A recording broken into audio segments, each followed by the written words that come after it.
जय हिंद साथियों, स्वागत है आपका अपने YouTube चैनल स्वास्थ्य प्लस एकेडमी पर।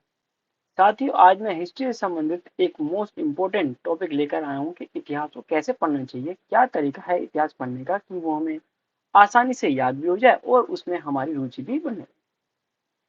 साथियों, इतिहास हमारे जीवन से संबंधित है और काफी हमारे पाठ्यक्रम की दृष्टि से बहुत ही जरूरी हो जाता है, क्योंकि इतिहास से में हुई कुछ घटनाओं से हम प्रेरित होकर और उससे सीख लेकर हम अपने प्रेजेंट को सुधार सकते हैं। तो इतिहास से संबंधित ये वीडियो आप जरूर देखें और मैं पूरी गारंटी देता हूँ कि इसे समझने के बाद आपको हिस्ट्री पढ़ने में बड़ी आसानी। हिस्ट्री, या जिसे हम हिंदी में अनुवाद करें तो इसको बोलते हैं इतिहास। इतिहास दो शब्दों से मिलकर बना है, इति प्लस हास। इति का मतलब होता है इसी प्रकार और हास का मतलब होता है घटित हुआ। तो इस प्रकार इसकी जो पूरी डेफिनेशन बनी वो बनी इसी प्रकार की घटना जो घटित हुई। इतिहास का जो पिता कहा गया वो हेरोडोटस को कहा गया, क्योंकि इन्होंने एक पुस्तक लिखी थी हिस्टोरिका, जिसमें इन्होंने घटना के क्रमबद्ध तरीके को बताया। भारतीय इतिहास का जो पिता बोला गया है वो मैगस्थनीज को बोला गया है, क्योंकि इन्होंने भी एक पुस्तक लिखी थी इंडिका, जिसमें इन्होंने भारतीय इतिहास के बारे में बताया। और ये राजदूत भी थे चंद्रगुप्त मौर्य के समय।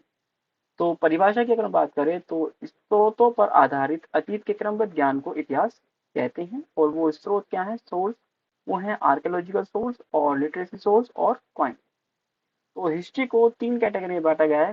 पैलेथिक एज, ये वे एज होती है जिसमें ये तीनों सोर्स हमें प्राप्त नहीं होते।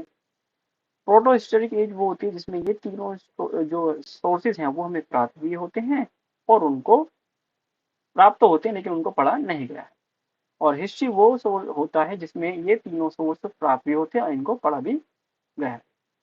तो आगे अगर हम बात करें हिस्ट्री की तो इसको भी तीन कैटेगरी में बांटते हैं, कौन कौन सा, एंशियंट, मिडिवल और मॉडर्न। साथियों, अगर हम बात करें हिस्ट्री की तो आप देख सकते हैं टाइमलाइन यहाँ मैंने ड्रॉ करी है ये समझाने के लिए कि हिस्ट्री को कैसे पढ़ा जाता है। साथियों, जब यूरोपियंस की अगर हम बात करें तो उनके सामने ये प्रॉब्लम आई कि भाई इतिहास को कैसे बांटा जाए कि वो जो घटना है वो सही तरीके से पढ़ी जा सके, उसका अध्ययन किया जा सके। तो इसमें सबसे जो प्रमुख घटना हुई वो हुई बर्थ ऑफ क्राइस्ट, यानी जो जीसस क्राइस्ट है उनका जन्म। तो ऐसा माना गया है कि एक कॉमन इसे कॉमन इरा लिया गया, किसके, बर्थ ऑफ क्राइस्ट, यानी कि जो जीसस से उनके जन्म को। तो इनसे जन्म के पहले को जो हम बोलते हैं बीसी बोलते हैं, यानी बिफोर क्राइस्ट। तो आप देखो कई जगह लिखा होता है 2500 बीसी। तो इसका मतलब क्या हो गया कि जो क्राइस्ट हैं उनके जन्म से 2500 साल की घटना। और यहाँ अगर हम इस तरीके से चलें तो जो जीसस हैं उनके जन्म के बाद की जो जो वर्ष हैं उसे हम कहते हैं एडी या एनो डोमिनी। इसका मतलब होता है in the year of God, यानी भगवान के जन्म के बाद का समय। तो साथियों, इस प्रकार बीसी का और एडी का कॉन्सेप्ट आप लोग क्लियर हो गया होगा। हालांकि अब इसे बीसीई बोलते हैं, बीसीई यानी बिफोर कॉमन एरा। इस वाले को बिफोर कॉमन एरा और इस वाले को बोलते हैं सीई यानी कॉमन एरा। तो साथियों, इस प्रकार आप हिस्ट्री को समझ सकते हैं, हिस्ट्री को डिवाइड कर सकते हैं। इससे आपको हिस्ट्री पढ़ने में बड़ी आसानी होगी। मैं आशा करता हूँ कि मेरे द्वारा जानकारी आपको दी गई होगी वो समझ आई होगी, आपको वीडियो पसंद आया होगा। और वीडियो पसंद आए तो प्लीज लाइक करें, शेयर करें और कमेंट करें। और इसी यूट्यूब चैनल पर हिस्ट्री से जुड़े और भी वीडियोस आते रहेंगे।